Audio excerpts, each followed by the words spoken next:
El siguiente programa es presentado y producido por Senda.fm para CTN Internacional. Buenas, bienvenido a este tu programa Derecho y Palabra. Hoy estaremos hablando sobre el trato de algunas universidades a la libertad religiosa, prohibiendo incluso que se comparta la fe en espacios autorizados. No te vayas para que podamos disfrutar juntos de este tema tan interesante aquí en tu programa Derecho y Palabra.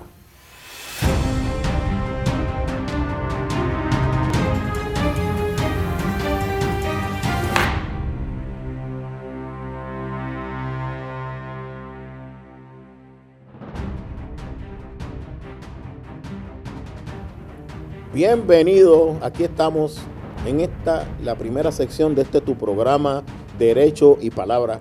Hoy queremos compartir contigo un tema poco conocido de un caso resuelto en el Tribunal Supremo de los Estados Unidos, donde una universidad aprobó una política que realmente lo que impedía era que se pudiera predicar o hablar del evangelio en los predios universitarios. Traigo esto porque, como dice el nombre de este programa, vamos a estar hablando, y como hemos en otros programas hablado, de nuestras intervenciones en la vida social, política, jurídica, como cristianos, y cómo el Estado de Derecho que tiene Puerto Rico y los Estados Unidos nos ha permitido adelantar el evangelio y la palabra de Dios, y cómo, si conocemos algunos elementos jurídicos, podemos defender la capacidad que este sistema, cuando se diseñó, nos daba de predicar el evangelio. Un espacio que hemos tenido que luchar durante los últimos 20 años porque se nos ha tratado de quitar, pero esto no es solo en Puerto Rico, esto es a nivel mundial y a nivel de los Estados Unidos. Es un caso que tiene un nombre sumamente difícil de pronunciar. Se llama Usen Buchanan versus Preseski. Usen Buchanan versus Preseski fue decidido en marzo 8 del 2021. Es un caso sumamente importante, pero que por la lucha de la apertura de los templos y la libertad religiosa en el área de la vacunación, tanto en Puerto Rico como los Estados Unidos, prácticamente pasó desapercibido, pero gracias a Dios lo hemos retomado y queremos explicarlo a ustedes. En este caso particular, quiero ser lo más preciso en los hechos para que ustedes lo entiendan. Es una universidad donde este estudiante comparte el evangelio en un área frente a la biblioteca o librería de la Universidad Georgia Gwinnett College, que es una universidad pública, una universidad del Estado.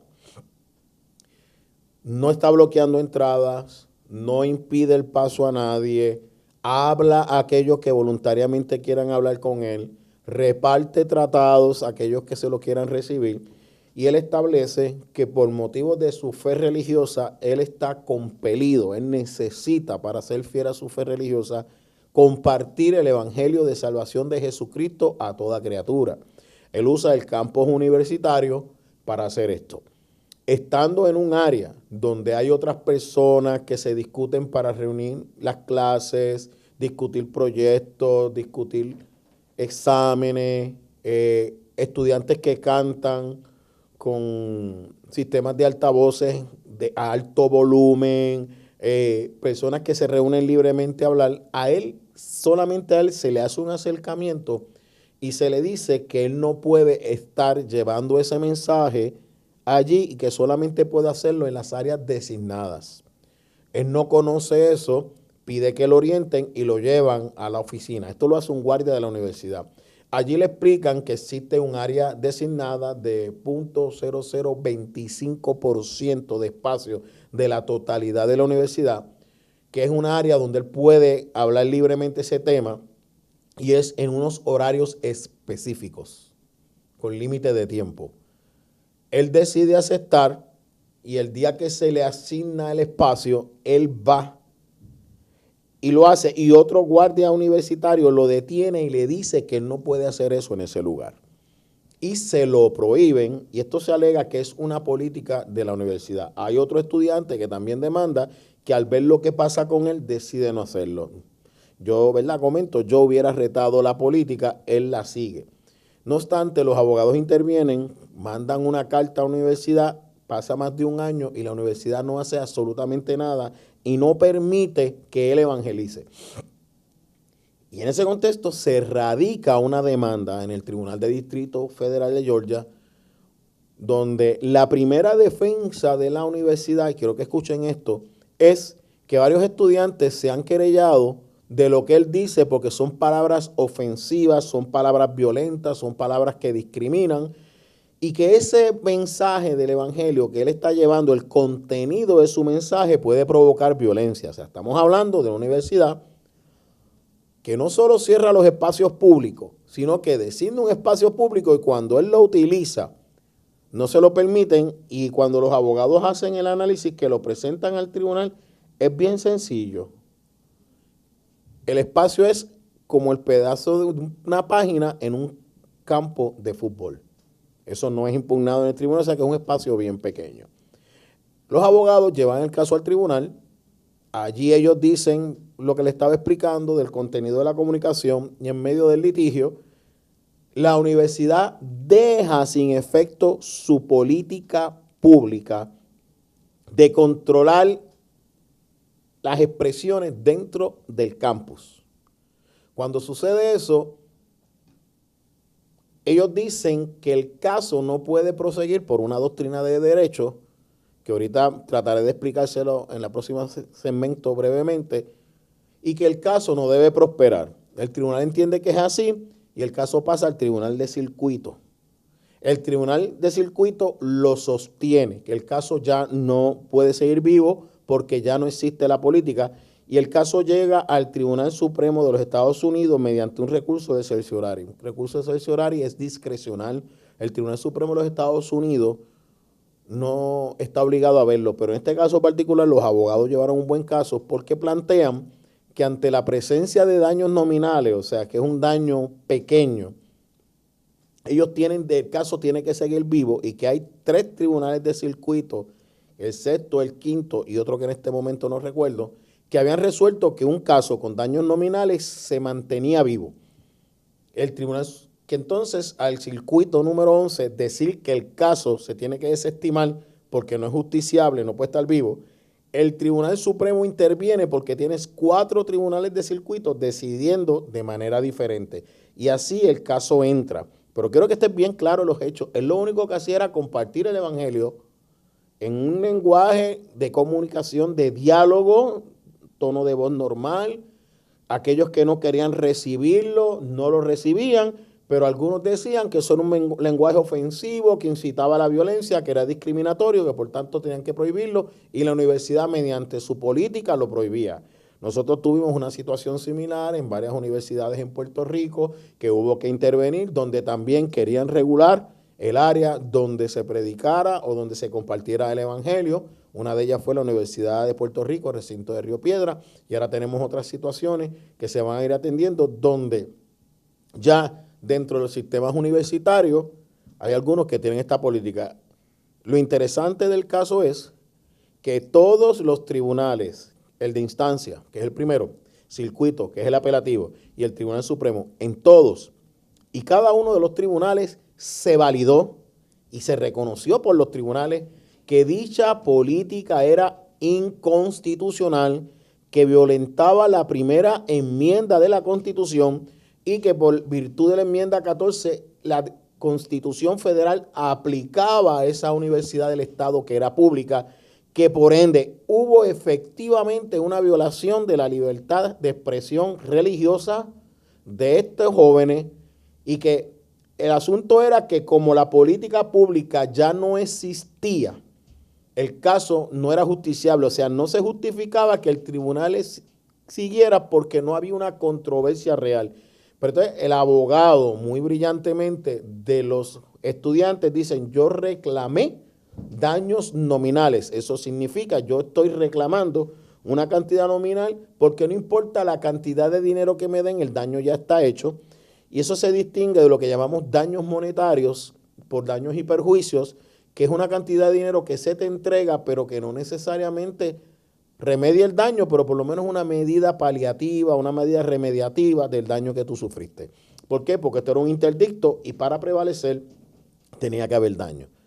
O sea, que estos son los hechos básicos del caso que quiero compartir contigo para que tengas una idea cómo en las universidades se está limitando la predicación del evangelio, pero nuestra Constitución al día de hoy la protege, pero son ataques que tú tienes que estar al día. Vamos a la pausa, no te vayas, volvemos en un momento para nuestra segunda sección.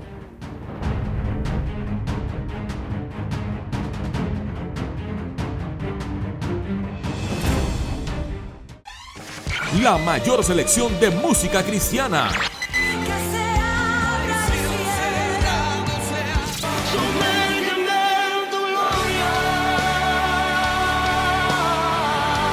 La mayor selección de música cristiana. 24 horas la tienes aquí en Senda FM. Sonido que levanta y restaura. Busca CTNI en YouTube y sé uno de los miles que se han suscrito para disfrutar on demand de la gran variedad de programas diseñados para ti. Suscríbete al canal de YouTube de CTN Internacional.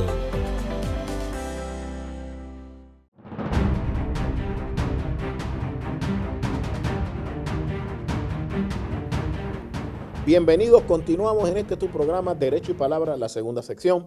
Habíamos estado explicándote qué era lo que sucedía con los demandantes en este caso y lo que había sucedido con los funcionarios de la universidad. El caso es un caso extraordinario, tiene 3 doctrinas de derecho extraordinarias. Los abogados, hay que felicitarlos, fue una abogada de la American Defending Freedom, Alliance Defending Freedom, en los Estados Unidos, a la que este servidor está asociado. Tuvimos la oportunidad durante la semana de conseguir la demanda, es un documento extenso, pero básicamente lo que quiero que ustedes entiendan, ¿verdad? Porque no podemos entrar en las profundidades del campo de derecho, porque no todos ustedes son abogados y esto es un programa que quiere traerle un mensaje a ustedes de cómo el derecho y la palabra están integrados. La Constitución protege la libertad de expresión. El Estado no puede limitar la libertad de expresión a menos que esté buscando remediar algunos daños y que la medida que utiliza es la menos onerosa y que la medida no coarta la libertad de expresión. Por ende, una política pública que en la universidad, en los sitios públicos, prohíbe la libertad de expresión de por sí es inconstitucional porque no se justifica, sobre todo en las universidades que se consideran un foro libre de ideas y de diálogo para educar a la gente. Y en ese espacio quiero decirte que la abogada que llevó este caso, junto con una abogada del sector que no está de acuerdo con la decisión en este caso, fueron a un conversatorio en la Escuela de Derecho de Yale y fue tanta las amenazas y los gritos y los insultos que recibió la abogada de la Alliance Defending Freedom que gana el caso, que se tuvo que suspender la actividad, y estamos hablando de la Universidad de Yale, a los próximos abogados, que serán los abogados, fiscales y jueces de la próxima generación, que están contaminados y no quieren que este derecho que yo les estoy explicando a ustedes se dé. Aquí, muy hábilmente, la abogada combinó la libertad de expresión, pero si se fijan, lo que ellos están explicando en el caso, y es muy fácil de entender porque lo pusieron en un lenguaje fácil de entender, es que era libertad de expresión, pero era libertad de expresión religiosa. Lo que se estaba pidiendo era permiso y lo que se estaba compartiendo era un mensaje religioso. Por eso cuando te expliqué los hechos anteriormente, te explicaba que había otros temas que se hablaban, pero el guardia no intervino en el área frente a la biblioteca y los sitios donde él compartía el evangelio. Cuando va al sitio donde se le dio el permiso, tampoco se le permite hablar y se le dice que hay unas querellas, que eso es un lenguaje agresivo, violento, que llama a la confrontación, y él lo que hace es predicando el amor de Cristo, compartiéndolo mediante conversación con aquellas personas que están dispuestos a recibirlo. O sea, los abogados entonces plantean, estamos hablando de un caso de libertad de expresión, pero a la misma vez estamos hablando de un caso de libertad de expresión religiosa. O sea que ya tú tienes dos derechos que están en la primera enmienda que mediante esa política se estaban restringiendo, pero solamente se estaba restringiendo el religioso. Todos los demás no se les imponía los espacios. Entonces, de hecho, ya le dije, era el tamaño de una página de libreta en un campo de fútbol y no tenía más de 15 minutos para poder estar en ese lugar. Él lo acepta y con todo y eso no se le dejaba hablar y la gente se le acercaba a escucharlo. Era de manera voluntaria. O sea que tienes libertad de expresión, tienes libertad religiosa y esta universidad está prohibiendo que una universidad pública donde hay libre expresión de ideas se hable tan siquiera entre dos personas del Evangelio de Jesucristo porque lo consideraban que violentaba la política de la universidad.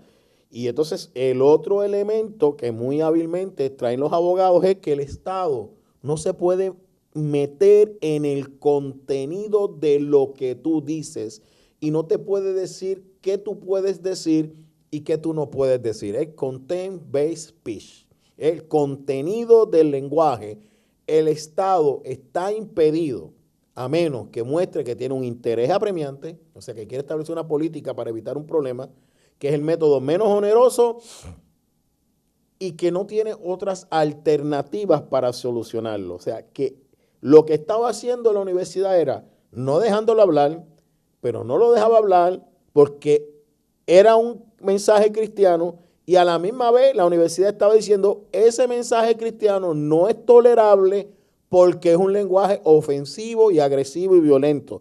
Cuando se dan cuenta que eso no va a prosperar en el tribunal, entonces lo retiran. Y miren, hay un caso de American Legion en el Tribunal Supremo de Estados Unidos y de Town on Greece en el Tribunal Supremo de los Estados Unidos que claramente el tribunal fue bien enfático. Si tú no puedes tolerar este tipo de mensaje, es falta de madurez democrática.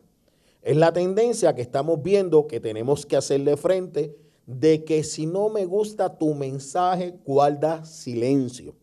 Por ende, nosotros no podemos seguir mirando hacia el otro lado pensando que estamos viviendo en un sistema de libertad religiosa que se permite. No, tenemos una serie de funcionarios en los Estados Unidos y en Puerto Rico que la están violentando. ¿Qué es lo que dice el caso? El caso dice, el funcionario público, el agente de gobierno, el empleado, no solo está obligado a proteger la libertad religiosa, sino que está obligado a proveerle los espacios de la manifestación de la libertad religiosa, al igual que cualquier otro derecho. Es decir, no puedes establecer un tipo de política que la restrinja. Ya ahí violaste la ley. ¿Y qué dice el tribunal? Y eso conlleva daños. Eso conlleva daños. O sea, que ese funcionario, aunque sea una cantidad de dinero nominal, tiene que responder. En Puerto Rico este planteamiento se llevó hace como 5 o 6 años en el caso de Iglesia Escuela y el Tribunal Superior de Puerto Rico nos dijo que no había daños nominales por violación a la libertad religiosa. Este caso valida lo que aquel entonces nosotros planteamos, no se siguió hacia el Supremo, pues porque lo que se deseaba era que las academias abrieran, no generar dinero para ellas en un caso. Pero este caso está diciendo a todo funcionario de gobierno que usted va a responder con su bolsillo si usted violenta la libertad religiosa. Esto es un caso de constitución. En este caso no aplicaba la ley de libertad religiosa federal que aplica en Puerto Rico, que facilitaría la litigación de este caso. Pero lo que quiero traerte la atención en el tiempo que nos queda es que abras tu entendimiento y que tú veas cómo nuestro Estado de Derecho está tratando de ser cambiado, porque tanto el Tribunal de Primera Instancia como el Tribunal de Circuito, sabiendo que la doctrina vigente de Estados Unidos era que se podían obtener daños nominales por libertad religiosa, la denegó.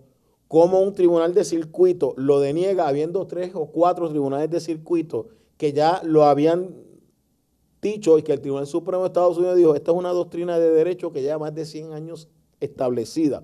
O sea que estamos bregando con una generación jurídica de derecho que no quiere atender el derecho constitucional cuando se trata de libertad religiosa. Porque fíjense que ellos pueden decir lo que ellos quieran, podían hablar libremente cualquier tema, excepto un tema, el Evangelio de Jesucristo. Este caso Es extraordinario porque es un caso dirigido directamente a las instituciones universitarias, donde últimamente hemos estado viendo este tipo de reglamentación en Puerto Rico en las universidades, donde te están limitando los espacios de expresión, donde te están limitando el tiempo y donde no solo eso, están entrando al contenido del evangelio. O sea, esa parte del evangelio de que Jesús te amó, de que Jesús te vino a salvar, de que Jesús te ama, de que Jesús murió por ti, ellos lo consideran un mensaje hostil, un mensaje violento, un mensaje discriminatorio, un mensaje de riña.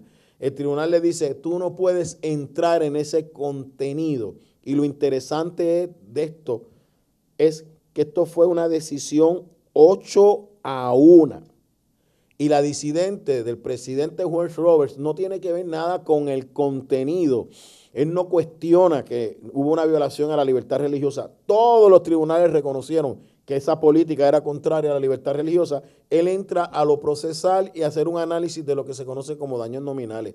Yo no quiero traer en este programa, no tengo el tiempo, ese detalle jurídico. Estoy haciendo un esfuerzo para que tú veas el problema más allá de cómo lo vemos los abogados, cómo ya nuestros sistemas educativos universitarios se están utilizando para que no se predique el evangelio.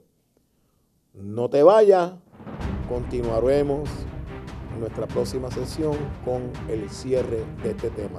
Dios te bendiga.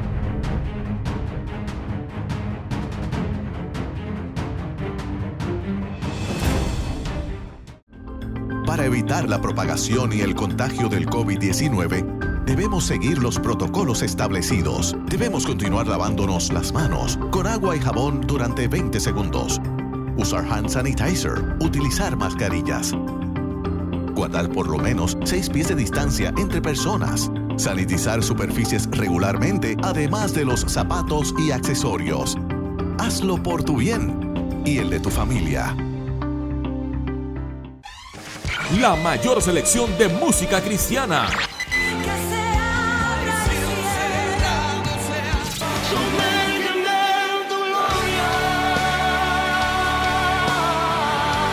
La mayor selección de música cristiana. 24 horas la tienes aquí en Senda FM. Sonido que levanta y restaura.